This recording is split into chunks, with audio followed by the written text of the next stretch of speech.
Hello again, people of Earth. Or Earth. Earth 2, 3. Oh, fucking no. I am back to read the rest of The Shadow over Innsmouth.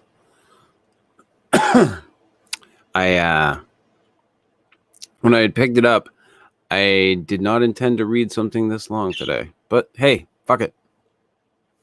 We're in. We're in like the Flynn, I guess.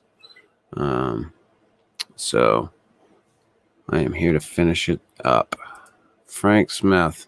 Hey, Frank. You jumped in on the tail end, bud. Jumped in on chapter 4 and 5. So, I don't know. I don't know if you'll be able to keep up. Don't know. So, yeah. I'm about to jump back into that. Had to take a little break. Dogs needed to go out. Shit needed to be done. Had to be done, folks. Had to be done. So, had to take a quick break. I want to get this wrapped up.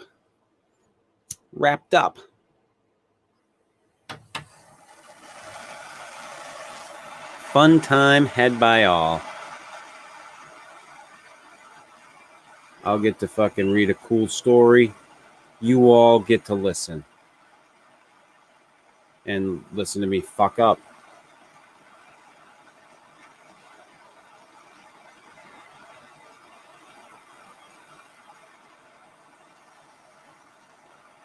That's always fun.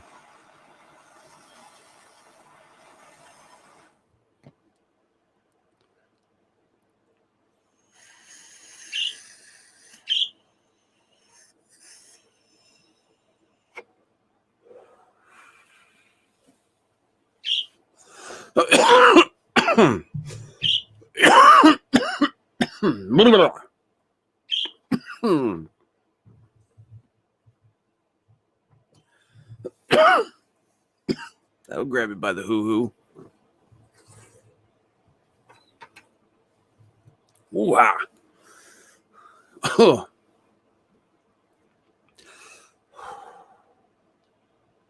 Or boom, boom, or whatever. Yeah. Whatever you prefer. I don't know.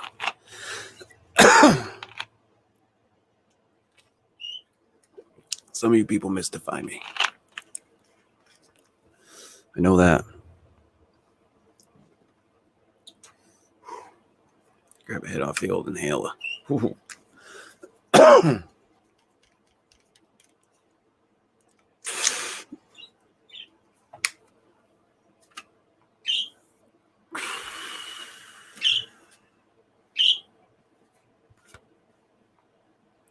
You up there.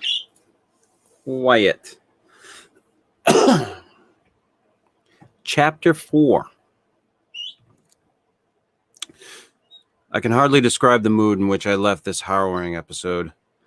An episode at once mad and pitiful, grotesque and terrifying. The grocery boy had prepared me for it, yet the reality left me nonetheless bewildered and disturbed. Puerile though the story was, old Zadok's insane earnestness and horror had communicated to me a mounting unrest which joined with my earlier sense of loathing for the town and its blight of intangible shadow. Later, I might sift the tale and extract some nucleus of historic allegory. Just now, I wish to put it out of my head. The hour had grown perilously late. My watch said 7:15, and the Arkham bus left town square at 8. So I tried to give my thoughts as neutral and practical a cast as possible, meanwhile walking rapidly through the deserted streets of gaping roofs and leaning houses toward the hotel where I had checked my valet and would find my bus. Though the golden light of late afternoon gave the ancient roofs and decrepit chimneys an air of mystic loveliness and peace, I could not help glancing over my shoulder now and then. I would surely be very glad to get out of malodorous and fear-shadowed Innsmouth, and wish there was some other vehicle than the bus driven by that sinister-looking fellow sergeant. Yet I did not hurry too precipitately, for there were architectural details worth viewing at every silent corner, and I could easily, I calculated, cover the necessary distance in a half hour. Studying the grocery youth's map and seeking a route I had not traversed before, I chose Marsh Street instead of State for my approach to Town Square. Near the corner of Fall Street, I began to see scattered groups of furtive whispers, and when I finally reached the square, I saw that almost all the loiterers were congregated around the door of the Gilman house. It seemed as if many bulging, watery, unwinking eyes looked oddly at me as I claimed my valet in the lobby, and I hoped that none of these unpleasant creatures would be my fellow passengers on the coach. The bus, rather early, rattled in with 3 passengers somewhat before 8, and an evil-looking fellow on the sidewalk muttered a few indistinguishable words to the driver. Sergeant threw out a mailbag and a roll of newspapers and entered the hotel, while the passengers, the same men whom I had seen arriving in Newburyport that morning, shambled to the sidewalk and exchanged some faint guttural words with a loafer in a language I could have sworn was not English. I boarded the empty coach and took the same seat I had taken before, but was hardly settled before a sergeant reappeared and began mumbling in a throaty voice of peculiar repulsiveness. I was, it appeared, in very bad luck. There had been something wrong with the engine. Despite the excellent time made from Newburyport, and the bus could not complete the journey to Arkham. No, it could not possibly be repaired that night, nor was there any other way of getting transportation out of Innsmouth, either to Arkham or elsewhere. Sergeant was sorry, but I would have to stop over at the Gilman. Probably the clerk would make the price easy for me, but there was nothing else to do. Almost dazed by this sudden obstacle and violently dreading the fall of night in this decaying and half unlighted town, I left the bus and re-entered the hotel lobby, where the sullen, queer-looking night clerk told me I could have room 428 on the top floor, large but without running water, for $1. Pardon me for a second.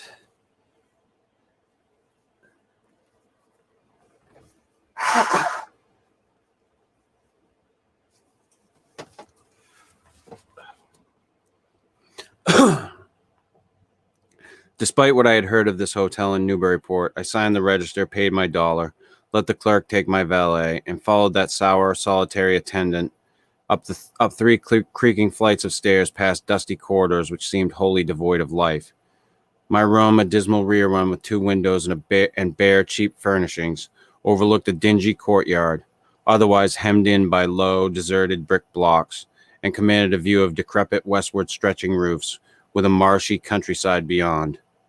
At the end of the corridor was a bathroom, a discouraging relic with an ancient marble bowl, tin tub, faint electric light, and musty wooden paneling all around all the plumbing fixtures. It being still daylight, I descended to the square and looked around for a dinner of some sort, noticing as I did so the strange glances I received from the unwholesome loafers. Since the grocery was closed, I was forced to patronize the restaurant I had shunned before. A stooped, narrow-headed man with staring, unwinking eyes, and a flat-nosed wench with unbelievably thick, clumsy hands being in attendance. The service was of the counter type, and it relieved me to find that much was evidently served from cans and packages. A bowl of vegetable soup with crackers was enough for me, and I soon headed back from my cheerless room at the Gilman, getting an evening paper and a fly-specked magazine from the evil-visaged clerk at the rickety stand beside his desk. As twilight deepened, I turned on the one feeble electric bulb over the cheap iron-frame bed and tried as best I could to continue the reading I had begun. I felt it advisable to keep my mind wholesomely occupied, for it would not do to brood over the abnormalities of this ancient, blight-shadowed town while I was still within its borders. The insane yarn I had heard from the aged drunkard did not promise very pleasant dreams, and I felt I must keep the image of his wild, watery eyes as far as possible from my imagination. Also, I must not dwell on what the factory inspector had told the Newburyport ticket agent about the Gilman house and the voices of its nocturnal tenants. Not on that, nor on the face beneath the tiara in the black church doorway, the face for whose horror my conscious mind could not account. It would perhaps have been easier to keep my thoughts from disturbing topics had the room not been so gruesomely musty. As it was, the lethal mustiness blended hideously with the town's general fishy odor and persistently focused one's fancy on death and decay. Another thing that disturbed me was the absence of a bolt on the door of my room. One had been there, as marks clearly showed, but there were signs of recent removal. No doubt it had become out of order, like so many things in this decrepit edifice. In my nervousness, I looked around and discovered a bolt on the clothes press, which seemed to be of the same size, judging from the marks as the one formerly on the door. To gain a partial relief from the general tension, I busied myself by transferring this hardware to the vacant place with the aid of a handy 3-in-1 device, including a screwdriver, which I kept on my key ring. The bolt fitted perfectly, and I was somewhat relieved when I knew that I could shoot it firmly upon retiring. Not that I had any real apprehension of its need, but that any symbol of security was welcome in an environment of this kind. There were adequate bolts on the 2 lateral doors to connecting rooms, and these I proceeded to fasten. I did not undress, but decided to read till I was sleepy and then lie down with only my coat, collar, and shoes off. Taking a pocket flashlight from my valet, I placed it in my trousers so that I could read my watch if I woke up later in the dark. Drowsiness, however, did not come, and when I stopped to analyze my thoughts, I found in my disquiet that I was really unconsciously listening for something which I dreaded but could not name. That inspector's story must have worked on my imagination more deeply than I had suspected. Again, I tried to read, but found that I made no progress. After a time, I seemed to hear the stairs and corridors creak at intervals, as if with footsteps, and wondered if the other rooms were beginning to fill up. There were no voices, however, and it struck me that there was something subtly furtive about the creaking. I did not like it, and debated whether I had better try to sleep at all. This town had some queer people, and there had undoubtedly been several disappearances. Was this one of those inns where travelers were slain for their money? Surely I had no look of excessive prosperity. Or were the townsfolk really so resentful about curious visitors? Had my obvious sightseeing with its frequent map consultations aroused unfavorable notice? It occurred to me that I must be in a highly nervous state to let a few random creakings set me off speculating in this fashion. But I regretted nonetheless that I was unarmed. Quick drink.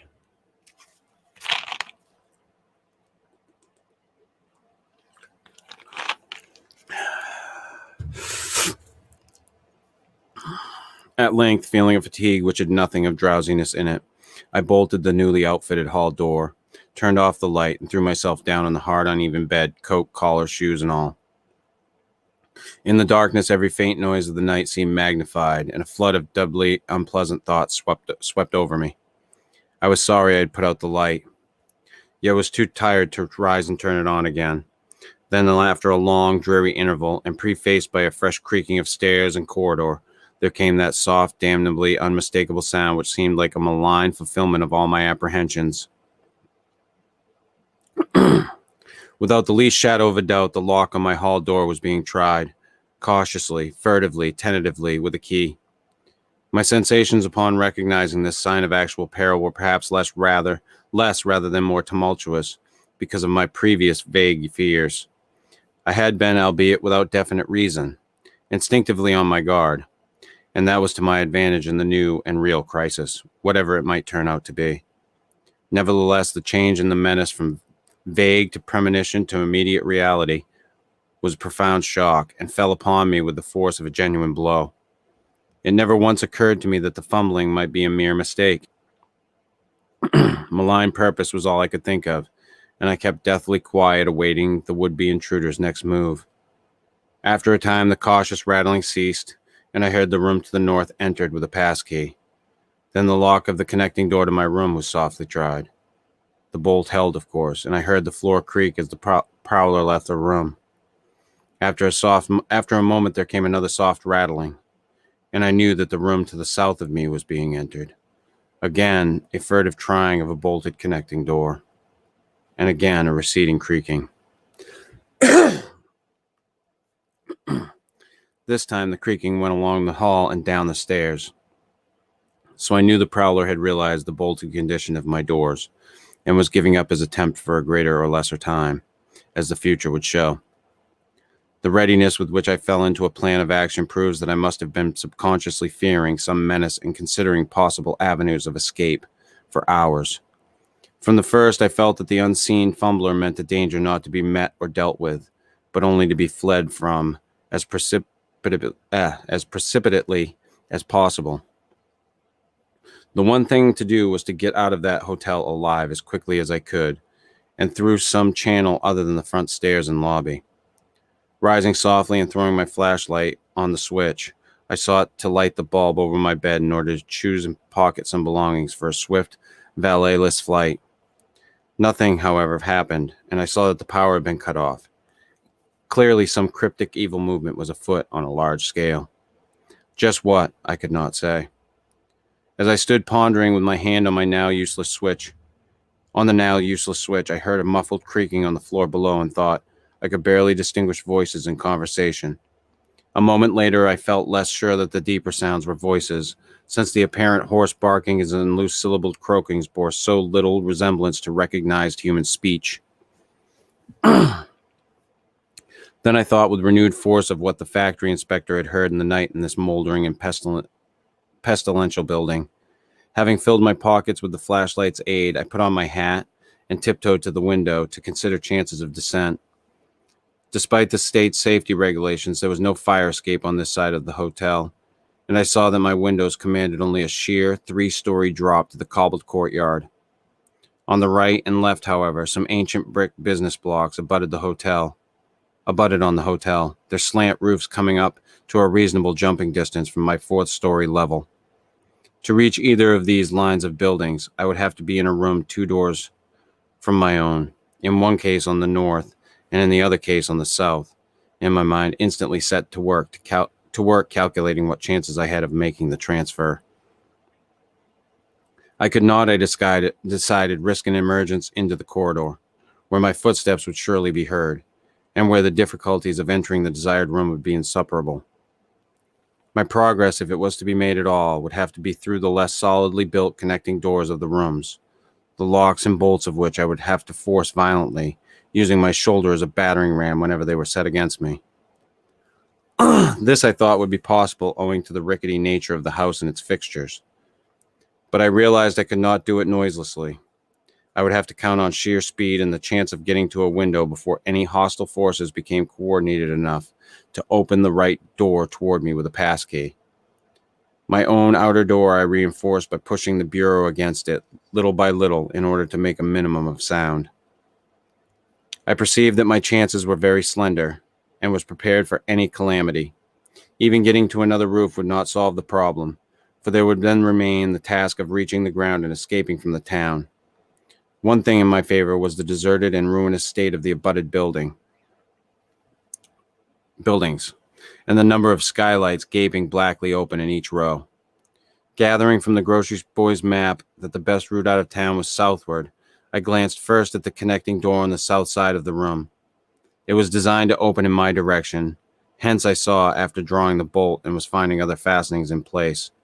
It was not a favorable one for forcing.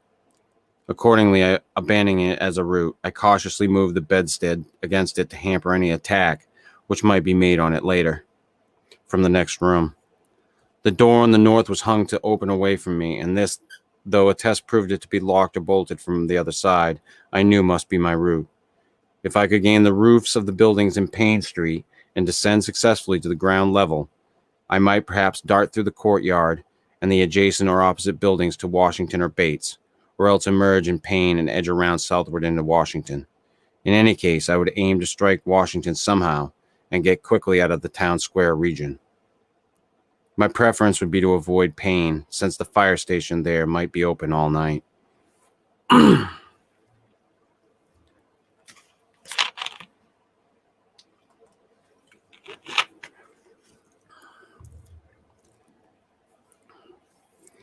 As I thought of these things, I looked out over the squalid sea of decaying roofs below me,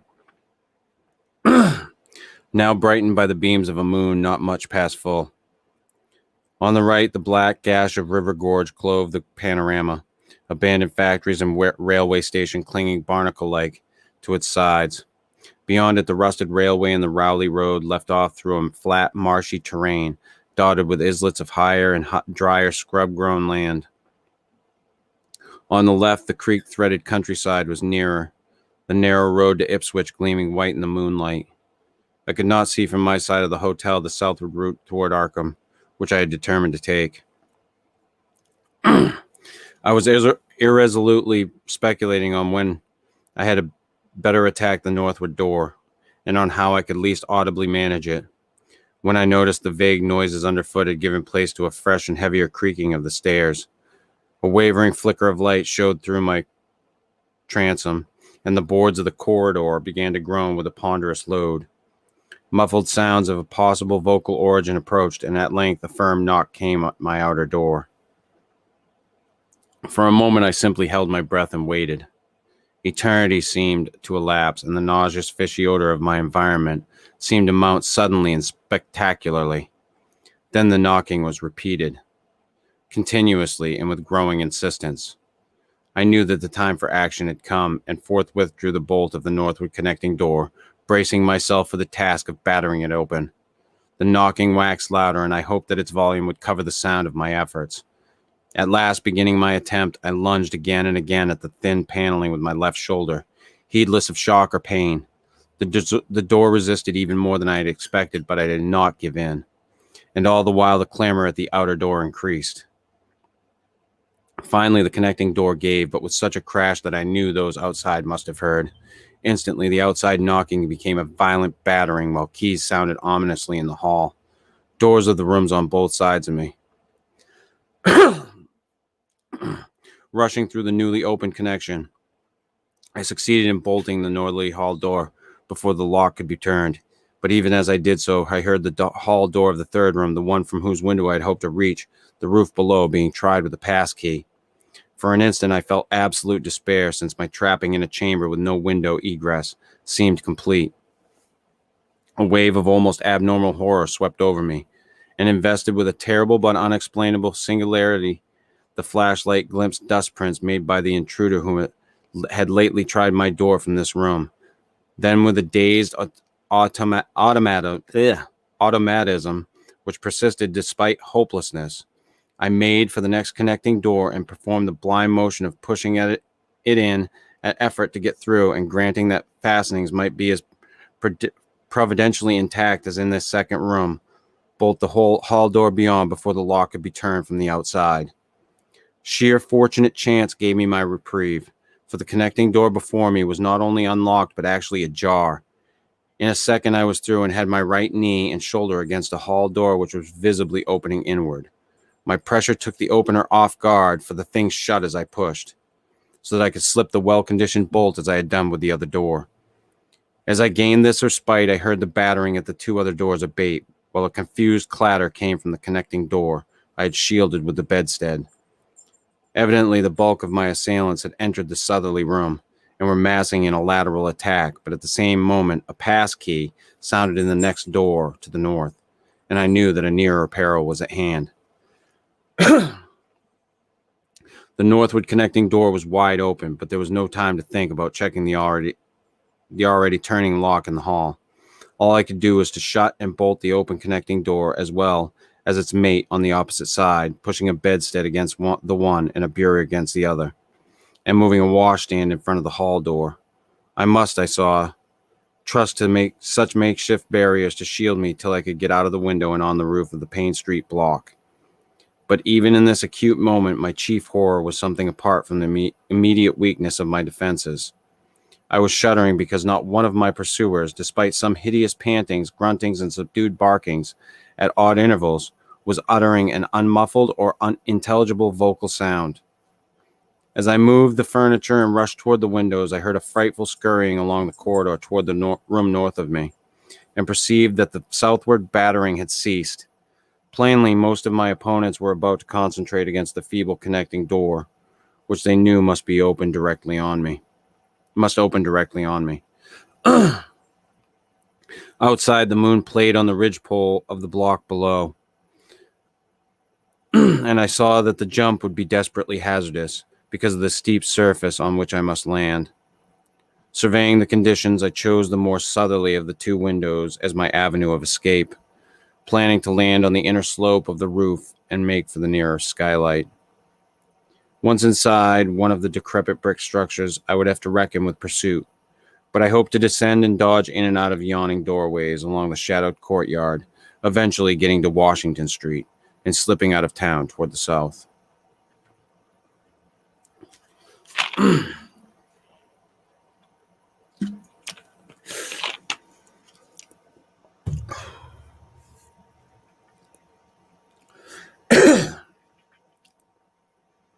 The clatter at the northerly connecting door was now terrific, and I saw that the weak paneling was beginning to splinter. Obviously, the besiegers had brought some ponderous object into play as a battering ram. The bedstead, however, still held firm, so that I had at least a faint chance of making good my escape. As I opened the window, I noticed that it was flanked by heavy velour drapes suspended from a pole by brass rings, and also that there was a large projecting catch for the shutters on the exterior. Seeing a possible means of avoiding the dangerous jump, I yanked at the hangings and brought them down, pole and all, then quickly hooking two of the rings in the shutter catch and flinging the drapery outside. The heavy folds reached fully to the abutting roof, and I saw that the rings and catch would be likely to bear my weight, so climbing out the window and down the improvised rope ladder, I left behind me forever the morbid and horror-infested fabric of the Gilman house. I landed safely on the loose slates of the steep roof and succeeded in gaining the gaping black skylight without a slip. Glancing up at the window I had left, I observed it was still dark, though far across the crumbling chimneys to the north. I could see lights ominously blazing in the Order of Dagon Hall, the Baptist Church, and the Congregational Church, which I recalled so shiveringly. There had seemed to be no one in the courtyard below, and I hoped there would be a chance to get away before the spreading of a general alarm. Flashing my pocket lamp into the skylight, I saw that there were no steps down. The distance was slight, however, so I clambered over the brink and dropped, striking a dusty floor littered with crumbling boxes and barrels. The place was ghoulish looking, but I was past minding such impressions and made at once for the staircase revealed by my flashlight. After a hasty glance at my watch, which showed the hour to be 2 a.m., the steps creaked but seemed tolerably sound, and I raced down past a barn-like second story to the ground floor. The desolation was complete, and only echoes answered my footfalls. At length I reached the lower hall, at one end of which I saw a faint luminous rectangle marking the ruined Payne Street doorway. Heading the other way, I found the back door also open, and darted out and down 5 stone steps to the grass-grown cobblestones of the courtyard. The moonbeams did not reach down here, but I could just see my way about without using the flashlight. Some of the windows on the Gilman house side were faintly glowing, and I thought I heard confused sounds within. Walking softly over to the Washington Street side, I perceived several open doorways and chose the nearest as my route out. The hallway inside was black, and when I reached the opposite end, I saw that the street door was wedged immovably shut. Resolved to try another building, I groped my way back toward the courtyard, but stopped short when close to the doorway. For out of an open door in the Gilman house, a large crowd of doubtful shapes was pouring, lanterns bobbing in the darkness and horrible croaking voices exchanging low cries in what was certainly not English. The figures moved uncertainly, and I realized to my relief that they did not know where I had gone. But for all that they sent a shiver of horror through my frame. Their features were indistinguishable, but their crouching, shambling gait was abominably repellent. And worst of all, I perceived that one figure was strangely robed and unmistakably surmounted by a tall tiara of a design altogether too familiar. As the figures spread throughout the courtyard, I felt my fears increase. Suppose I could find no egress from this building on the street side. The fishy odor was detestable, and I wondered I could stand it without fainting. Again groping toward the street, I opened a door off the hall and came upon an empty room with closely shuttered but sashless windows. Fumbling in the rays of my flashlight, I found I could open the shutters, and in another moment had climbed outside and was carefully closing the aperture in its original manner.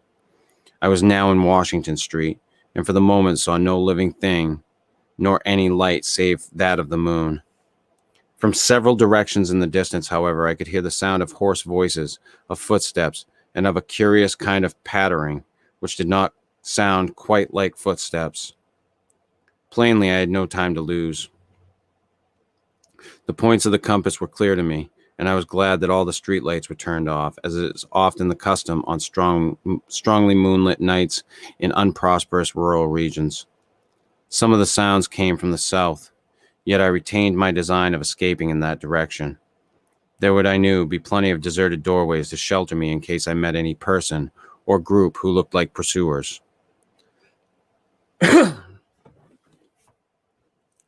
I walked rapidly, softly, and close to the ruined houses. While hatless and disheveled after my arduous climb, I did not look especially noticeable, and stood a good chance of passing unheeded if forced to encounter any casual wayfarer. At Bates Street, I drew into a yawning vestibule while two shambling figures crossed in front of me, but was soon on my way again and approaching the open space where Elliott Street obliquely crosses Washington at the intersection of South. Though I had never seen this space, it had looked dangerous to me on the grocery youth's map, since the moonlight would have free play there. There was no use trying to evade it, for any alternative course would involve detours of possibly disastrous visibility and delaying effect.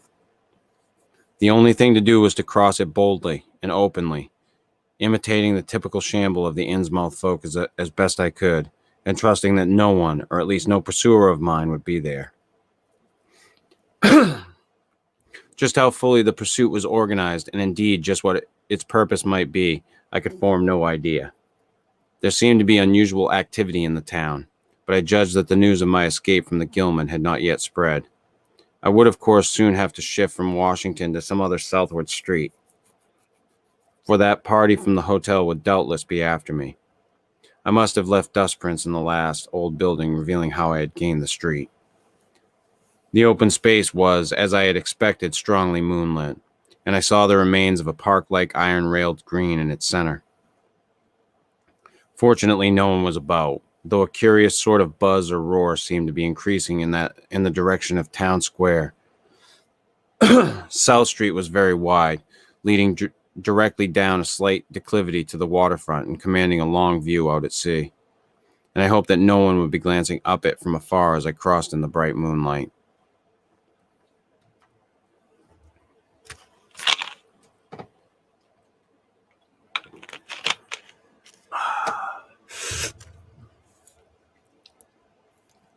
My progress was unimpeded, and no fresh sound arose to hint that I had been spied. Glancing about me, I involuntarily let my pace slacken for a second to take in the sight of the sea, gorgeous in the burning moonlight at the street's end. Far out beyond the breakwater was the dim, dark line of Devil Reef, and as I glimpsed it, I could not help thinking of all the hideous legends that I had heard in the last 34 hours. Legends which portrayed this ragged rock as a veritable gateway to realms of unfathomed horror and inconceivable abnormality. Then, without warning, I saw the intermittent flashes of light on the distant reef. They were definite and unmistakable, and awaked in my mind a blind horror beyond all rational proportion. My muscles tightened for panic flight, held in only by a certain unconscious caution and half-hypnotic fascination. And to make matters worse, there now flashed forth from the lofty cupola of the Gilman house, which loomed up to the northeast behind me, a series of analogous, though differently spaced gleams, which could be nothing less than an answering signal. Controlling my muscles and realizing afresh how plainly visible I was, I resumed my brisker and feignedly shambling pace, though keeping my eyes on that hellish and ominous reef as long as the opening of South Street gave me a seaward view. What the whole proceeding meant, I could not imagine, unless it involved some strange rite connected with Devil Reef, or unless some party had landed from a ship on that sinister rock. I now bent to the left around the ruinous green, still gazing toward the ocean as it blazed in the spectral summer moonlight, and watching the cryptical flashing of those nameless, unexplainable beacons.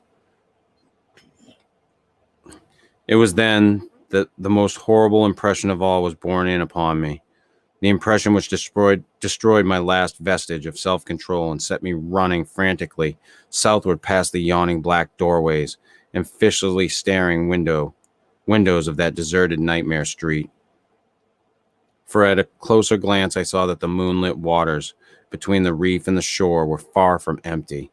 They were alive with a teeming horde of shapes swimming inward toward the town, and even at my vast distance and in my single moment of perception I could tell that the bobbing heads and flailing arms were alien and aberrant in a way scarcely to be expressed or consciously formulated. My frantic running ceased before I had covered a block, for at my left I began to hear something like the hue and cry of organized pursuit. There were footsteps and guttural sounds and a rattling motor wheezed south along Federal Street. In a second, all my plans were utterly changed. For if the southward highway were blocked ahead of me, I must clearly find another egress from Innsmouth. I paused and drew into a gaping doorway, reflecting how lucky I was to have left the moonlit open space before these pursuers came down the parallel street. A second reflection was less comforting. Since the pursuit was down another street, it was plain that the party was not following me directly. It had not seen me, but was simply obeying a general plan of cutting off my escape. This, however, implied that all roads leading out of Innsmouth were similarly patrolled, for the denizens could not have known what route I intended to take.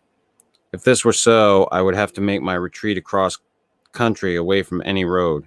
But how could I do that in view of the marshy and creek-riddled nature of all the surrounding region? For a moment, my brain reeled both from the sheer hopelessness and from a rapid increase in the omnipresent fishy odor. Then I thought of the abandoned railway to Rowley, whose solid line of ballasted weed-grown earth still stretched off to the northwest from the crumbling station on the edge of the river gorge. There was just a chance that the townsfolk would not think of that, since its briar-choked desertion made it half impassable, and the unlikeliest of all avenues for a fugitive to choose. I had seen it clearly from my hotel window and knew about how it lay. Most of its earlier link was uncomfortably visible from the Rowley Road and from high places in the town itself. But one could perhaps crawl inconspicuously through the undergrowth. At any rate, it would form my only chance of deliverance, and there was nothing to do but try it. Drawing inside the hall of my deserted shelter, I once more consulted the grocery boy's map with the aid of the flashlight. The immediate problem was how to reach the ancient railway, and I now saw the safest course was ahead to Babson Street, then west to Lafayette, there edging around but not crossing an open space homologous to the one I had traversed, and subsequently back northward and westward in a zigzagging line through Lafayette, Bates, Adams, and Bank Street, the latter skirting the river gorge, to the abandoned and dilapidated station I had seen from my window.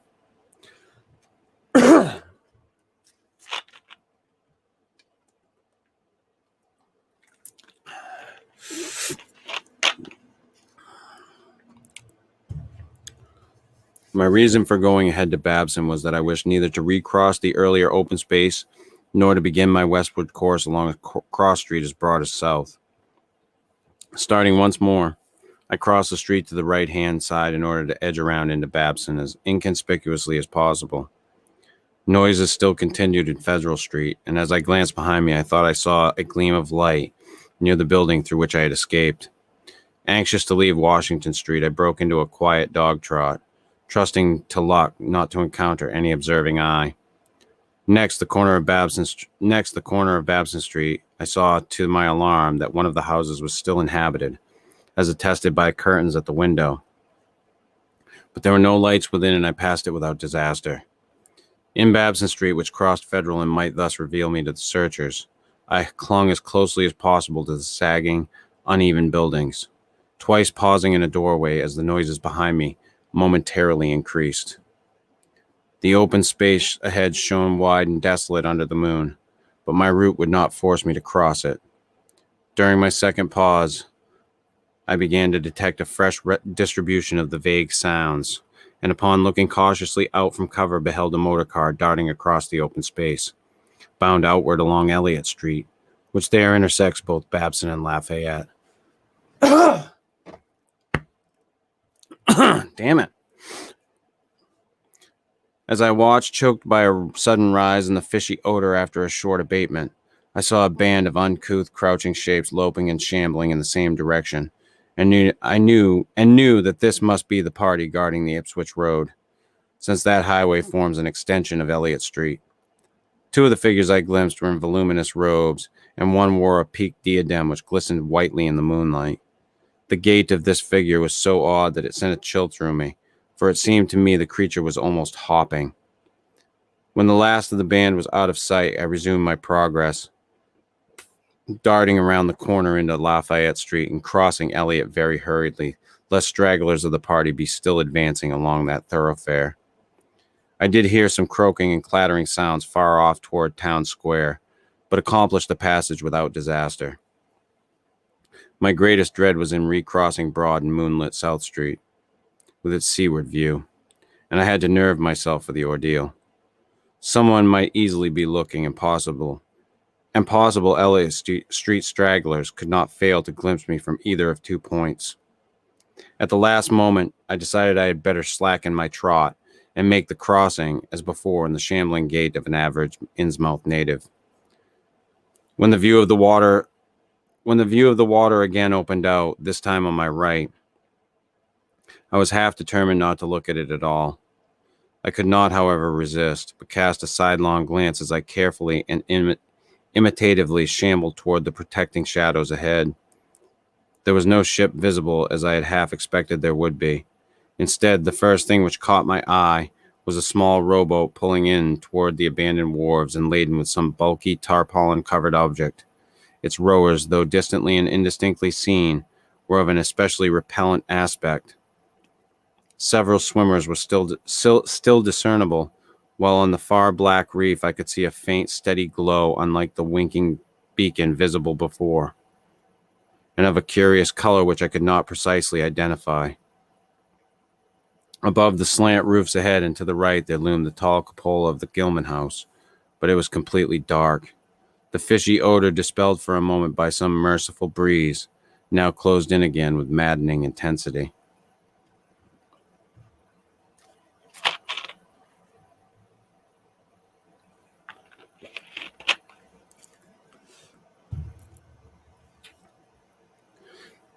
I had not quite crossed the street when I heard a muttering band advancing along Washington from the north.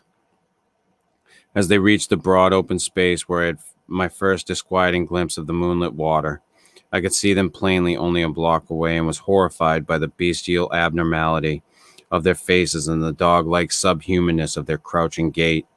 One man moved in a positively simian way, with long arms frequently touching the ground, while another figure, robed in tiara'd, seemed to progress in an almost hopping fashion.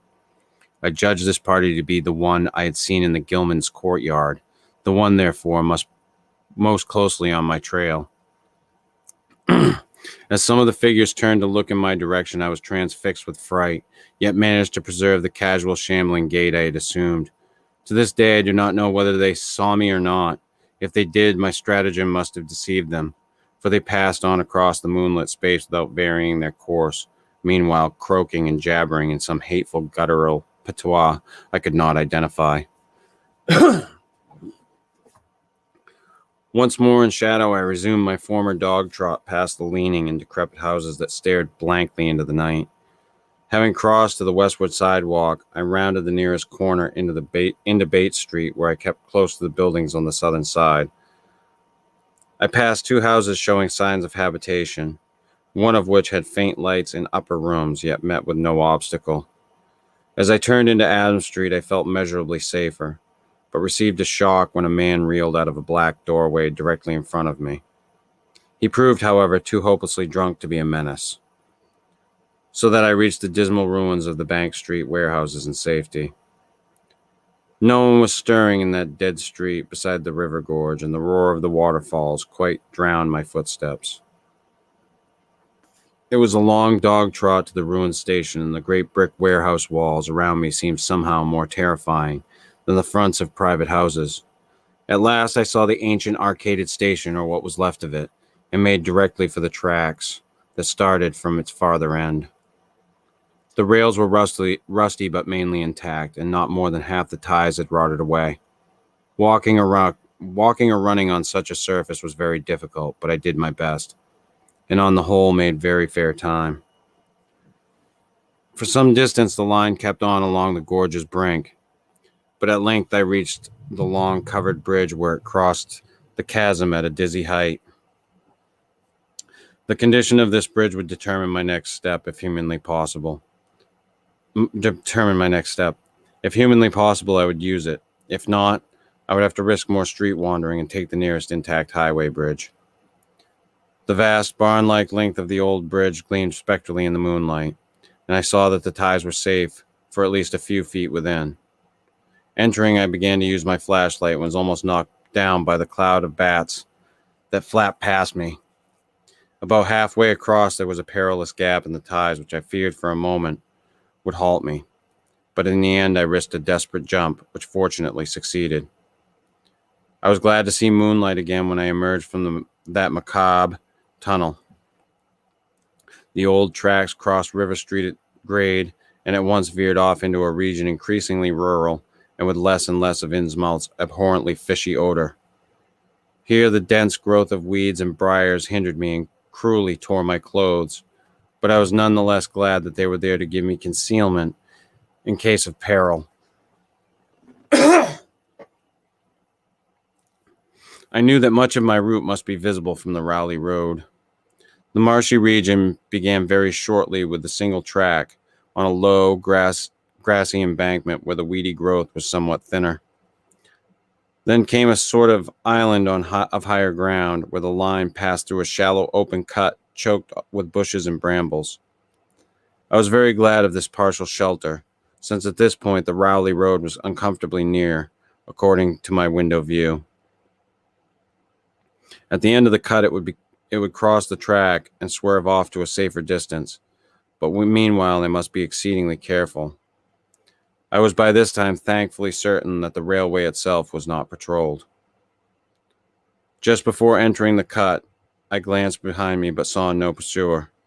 The ancient spires and roofs of decaying Innsmouth gleamed lovely and ethereal in the magic yellow moonlight, and I thought of how they must have looked in the old days before the shadow fell. Then as my gaze circled inland from the town, something less tranquil arrested my notice and held me immobile for a second. What I saw, or fancied I saw, was a disturbing suggestion of undulant motion far to the south. A suggestion which made me conclude that a very large horde must be pouring out of the city along the level Ipswich Road. The distance was great, and I could distinguish nothing in detail, but I did not at all like the look of that moving column. It undulated too much, and glistened too brightly in the rays of the now westering moon. There was a suggestion of sound, too, though the wind was blowing the other way. A suggestion of bestial scraping and bellowing even worse than the muttering of the parties I had lately overheard. All sorts of unpleasant conjectures crossed my mind. I thought of those very extreme Innsmouth types said to be hidden in crumbling, centuried warrens near the waterfront. I thought, too, of those nameless swimmers I had seen, counting the parties so far glimpsed, as well as those presumably covering other roads. The number of my pursuers must be strangely large for a town as depopulated as Innsmouth. Whence could come the dense personnel of such a column as I now beheld? Did those ancient, unplumbed warrens teem with a twisted, uncatalogued, and unsuspected life? Or had some unseen ship indeed landed a legion of unknown outsiders on that hellish reef? Who were they? Why were they there? And if such a column of them was scouring the Ipswich Road, would the patrols on the other roads be likewise augmented? I had entered the bush-grown cut and was struggling along at a very slow pace when that damnable fishy odor again waxed dominant.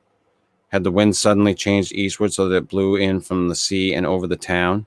It must have, I concluded, since I now began to hear shocking guttural murmurs from that hitherto silent direction. There was another sound, too, a kind of wholesale colossal flopping or pattering, which somehow called up images of the most detestable sort. It made me think illogically of that unpleasantly undulating column of the far-off Ipswich Road. and then both stench and sounds grew stronger, so that I paused, shivering and grateful for the cut's protection. It was here, I recalled, that the Rowley Road drew so close to the old railway before crossing westward and diverging. Something was coming along that road, and I must lie low till its passage and vanishment in the distance. Thank heaven these creatures employed no dogs for tracking, though perhaps that would have been impossible amidst the omnipresent regional odor. Crouched in the bushes of that sandy cleft, I felt reasonably safe, even though I knew the searchers would have to cross the track in front of me, not much more than 100 yards away. I would be able to see them, but they could not, except by malign miracle, see me. All at once I began dreading to look at them as they passed. I saw the close moonlit space where they would surge by, and had curious thoughts about the irredeemable pollution of that space. They would perhaps be the worst of all Innsmouth types, something one would not care to remember. The stench waxed overpowering, and the noises swelled to a bestial babble of croaking, baying, and barking without the least suggestion of human speech. Were these indeed the voices of my pursuers? Did they have dogs after all? So far I had seen none of the lower animals in Innsmouth. That flopping or pattering was monstrous.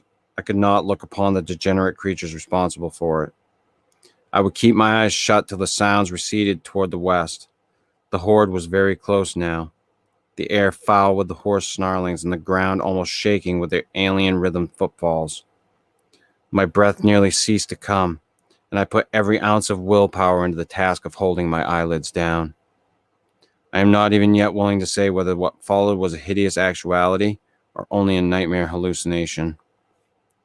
The later action of the government after my frantic appeals would tend to confirm it as a monstrous truth, but could not a hallucination have been repeated under the quasi-hypnotic spell of that ancient, haunted, and shadowed town?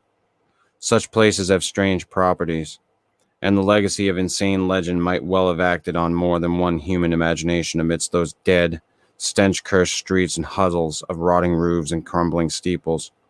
Is it not possible that the germ of an actual contagious madness lurks in the depths of that shadow over Innsmouth? Who can be sure of reality after hearing things like the tale of old Zadok Allen? The government men never found poor Zadok, and have no conjectures to make as to what became of him. Where does madness leave off and reality begin? Is it possible that even my latest fear is sheer delusion? But I must try to tell what I thought I saw the night under the mocking yellow moon, saw surging and hopping down the Rowley Road in plain sight in front of me, as I crouched among the wild brambles of that desolate railway cut. Of course, my resolution to keep my eyes shut had failed. It was foredoomed to failure, for who could crouch blindly while a legion of croaking, baying entities of unknown source flopped noisomely past, scarcely more than 100 yards away?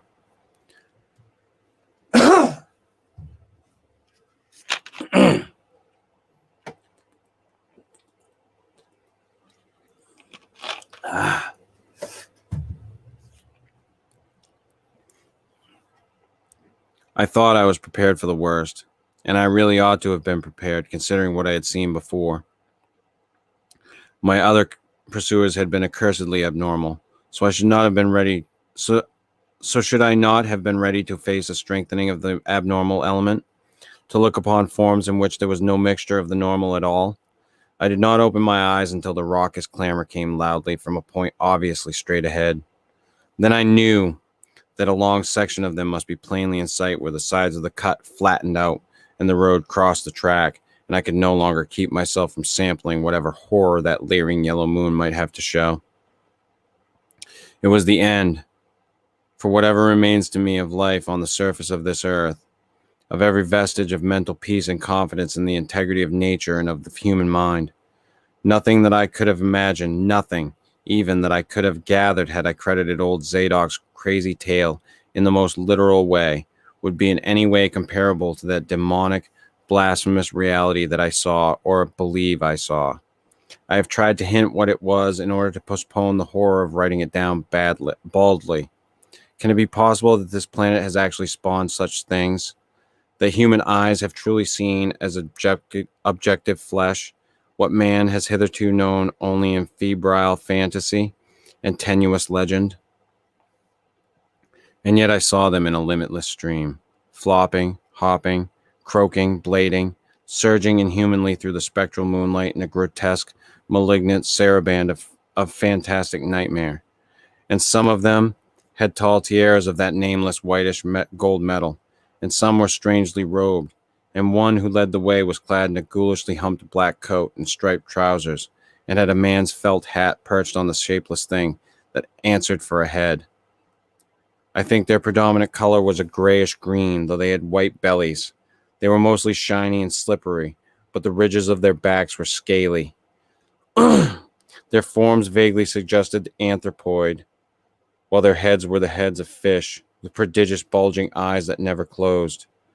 At the sides of their necks were palpitating gills, and their long paws were webbed. They hopped irregularly, sometimes on 2 legs and sometimes on 4. I was somehow glad that they had no more than 4 limbs. Their croaking, baying voices, clearly used for articulate speech, held all the dark shades of expression which their staring faces lacked. But for all their monstrousness, they were not unfamiliar to me. I knew too well what they must be, for was not the memory of that evil tiara at Newburyport still fresh? They were the blasphemous fish frogs of the nameless design, living and horrible. And as I saw them, I knew also of what that humped-tiaraed priest in the black church basement had so fearsomely reminded me. Their number was past guessing. It seemed to me that there were limitless swarms of them, and certainly my momentary glimpse could have shown only the least fraction. In another instant, everything was blotted out by a merciful fit of fainting, the first I had ever had. Chapter 5. Take a quick minute.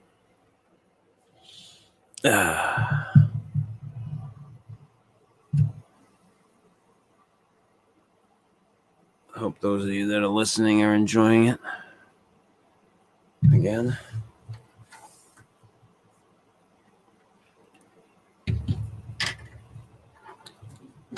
Oh, that wasn't good. I'll try not to do that again.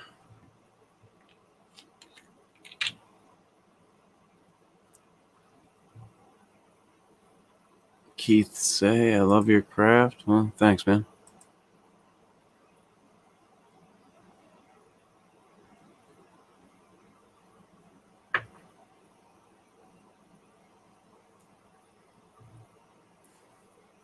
I just like reading old shit. Mostly because I can, because it's public domain. And so it's easy to do. I can't get nailed for it. But I like reading Lovecraft and Poe. I only just found Ambrose Bierce, whom I like as well.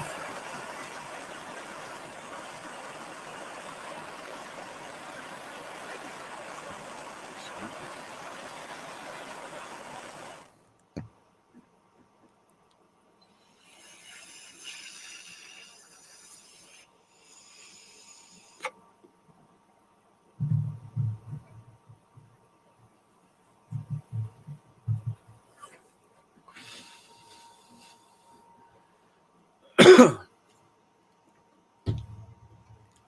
right, grab a drink.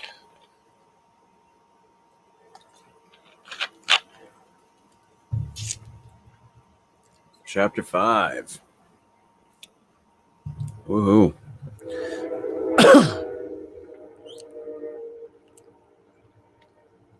It was a gentle daylight rain that awaked me from my stupor in the brush-grown railway cut, and when I staggered out to the roadway ahead, I saw no trace of any prints in the fresh mud. The fishy odor, too, was gone. Innsmouth's ruined roofs and toppling steeples loomed up grayly toward the southeast, but not a living creature did I spy in all the desolate salt marshes around. My watch was still going and told me that the hour was past noon. The reality of what I had been through was highly uncertain in my mind, but I felt that something hideous lay in the background. I must get away from the evil-shadowed Innsmouth, and accordingly I began to test my cramped, wearied powers of locomotion. Despite weakness, hunger, horror, and bewilderment, I found myself after a long time able to walk, so started slowly along the muddy road to Rowley. Before evening, I was in the village getting a meal and providing myself with a presentable clothes. I caught the night train to Arkham and the next day talked long and earnestly with government officials there, a process I later repeated in Boston. With the main result of these colloquies, the public is now familiar, and I wish for normality's sake there were nothing more to tell. Perhaps it is madness that is overtaking me, yet perhaps a greater horror or a greater marvel is reaching out. As may well be imagined, I gave up most of the foreplanned features of the rest of my tour, the scenic, architectural, and antiquarian diversions on which I had counted so heavily. Nor did I dare look for that piece of strange jewelry said to be in the Miskatonic University Museum. I did, however, improve my stay in Arkham by collecting some genealogical notes I had long wished to possess. Very rough and hasty data. It is true, but capable of good use later on when I might have time to collate and codify them. The curator of the Historical Society there, Mr. E. Lapham, and Lapham Peabody, was very courteous about assisting me and expressed unusual interest when I told him I was a grandson of Eliza Orne of Arkham, who was born in 1867 and had married James Williamson of Ohio at the age of 17. It seemed a maternal uncle of mine had been there many years before on a quest much like my own, and that my grandmother's family was a topic of some local curiosity. There had, Mr. Peabody said, been considerable discussion about the marriage of her father, Benjamin Orne, just after the Civil War, since the ancestry of the bride was peculiarly puzzling.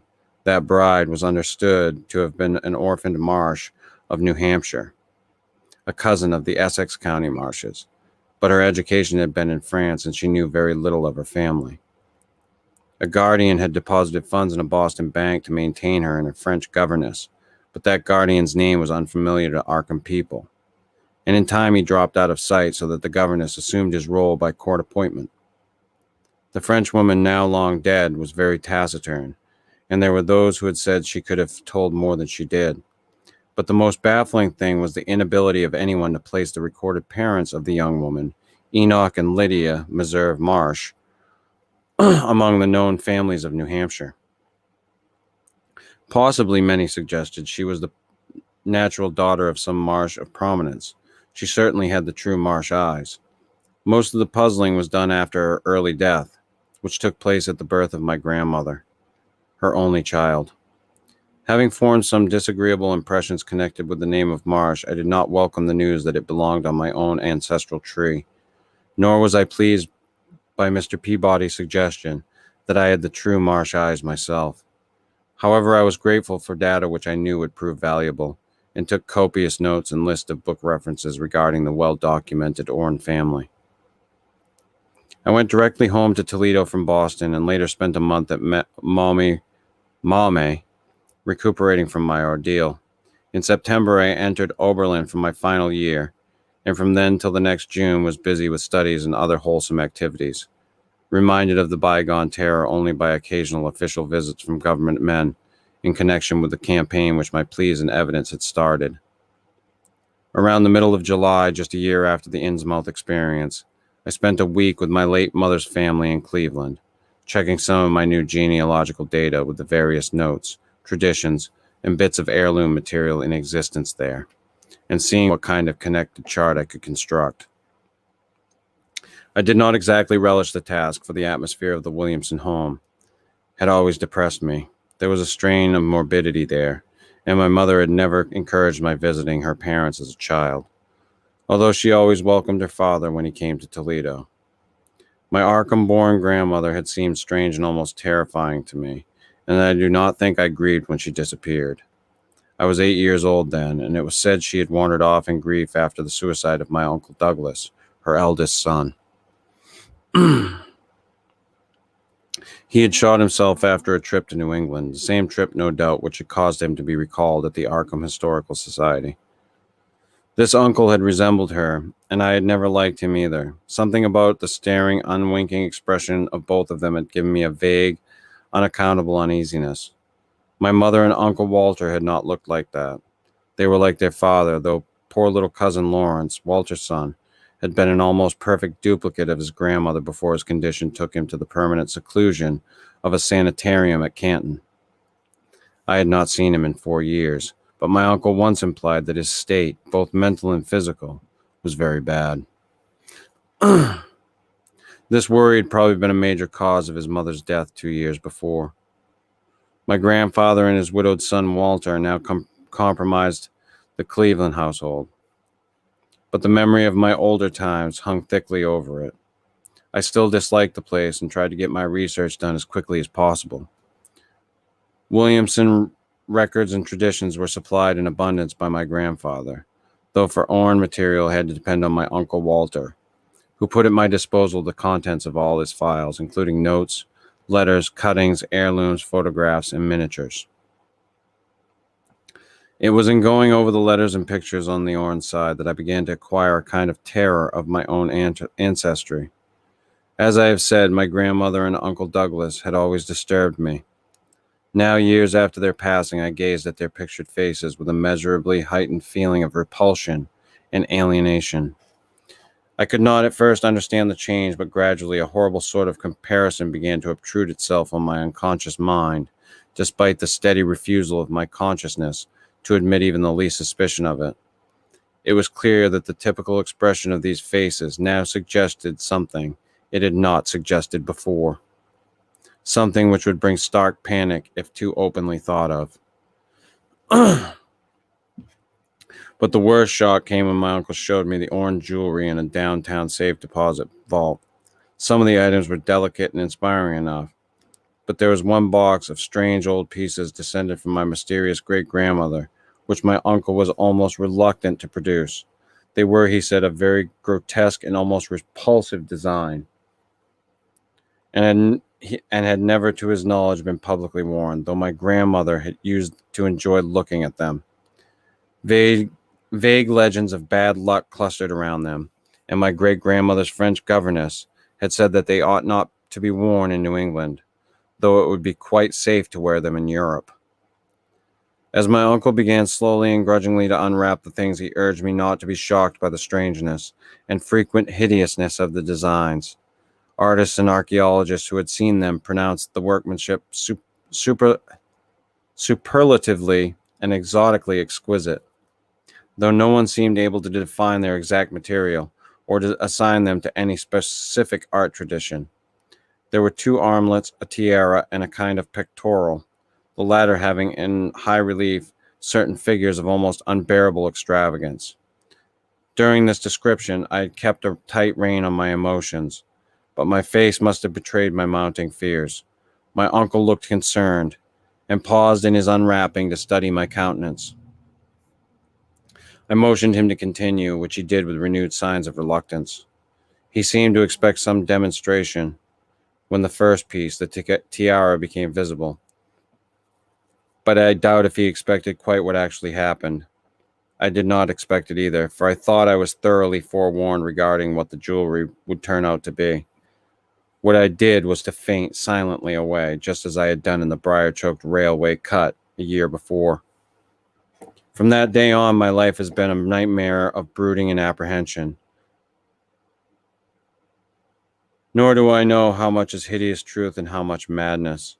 My great-grandmother had been a Marsh of unknown source, whose husband lived in Arkham. And did not old Zadok say that the daughter of Obed Marsh, by a monstrous mother, was married to an Arkham man through a trick? What was it the ancient topper had muttered about the likeness of my eyes to Captain Obed's? In Arkham, too, the curator had told me that I had true Marsh eyes. Was Obed Marsh my own great-grandfather? Who or what, then, was my great-great-grandmother? But perhaps this was all madness.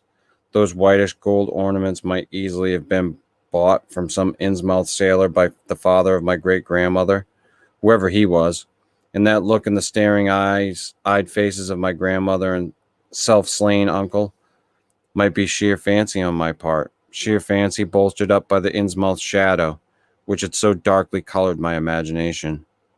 But why had my uncle killed himself after an ancestral quest in New England? For more than 2 years, I fought off those reflections with partial success. My father secured me a place in an insurance office, and I buried myself in routine as deeply as possible. In the winter of 1930 and 31, however, the dreams began. They were very sparse and insidious at first, but increased in frequency and vividness as the weeks went by.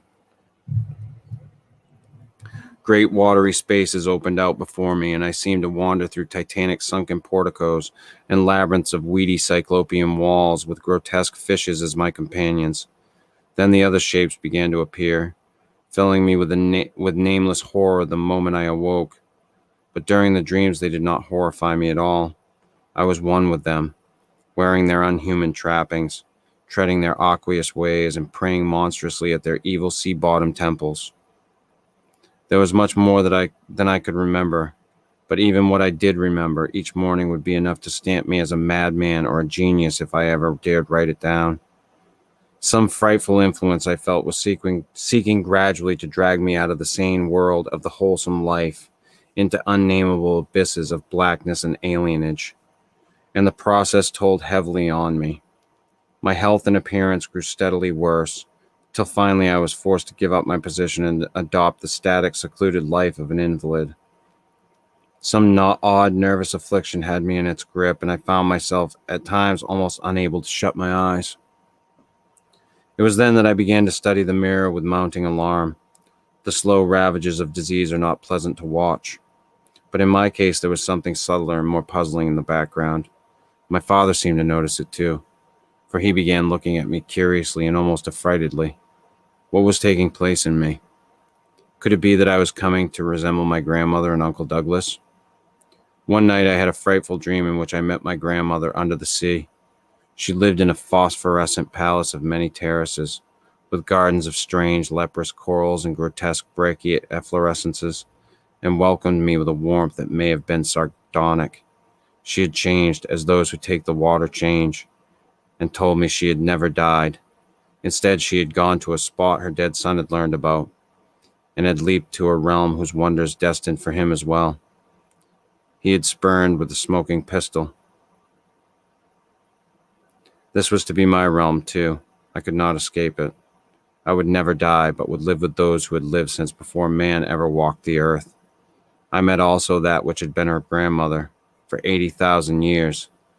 Pethaila Lee had lived in Yaha Nathle, and thither she had gone back after Obed Marsh was dead. Yaha Nathle was not destroyed when the upper earth men shot death into the sea. It was hurt, but not destroyed.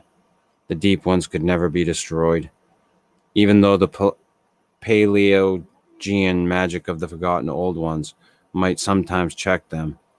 For the present, they would rest, but someday, if they remembered, they would rise again for the tribute great Cthulhu craved. It would be a great city greater than Innsmouth next time.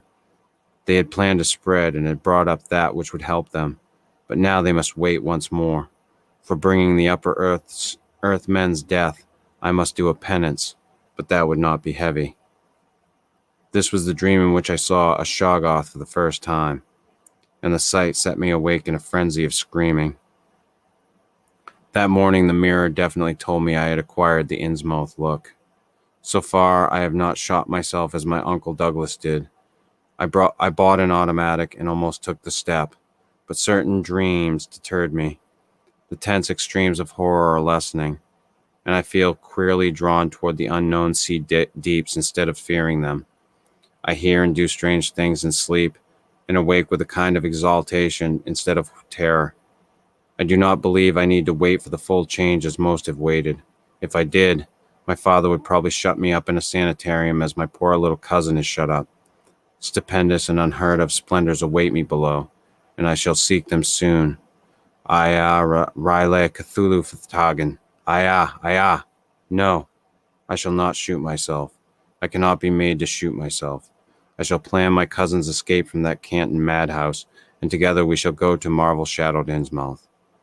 We shall swim out to that brooding reef in the sea, and dive down through the black abysses to Cyclopean and many-columned Yahalene. And in the lair of the deep ones we shall dwell amidst wonder and glory forever. And that was The Shadow over Innsmouth. That was fun. I was not, like I said, I was not intending to do anything that fucking long, but it was a really fucking cool story. So I hope those of you that listened really enjoyed it. Samsung Google mobile phone. Don't know who it is. Hello from Ireland. Jesus Christ, I can't even talk right now. Finally managed to catch you live. Love this, Chris. Also eating fish for dinner just now. Haha. Well, glad you were able to catch it. And that is that. So, like I said, hope everybody enjoyed it. I thought it was a great story. And I will catch you all the next time. Until then, toodles.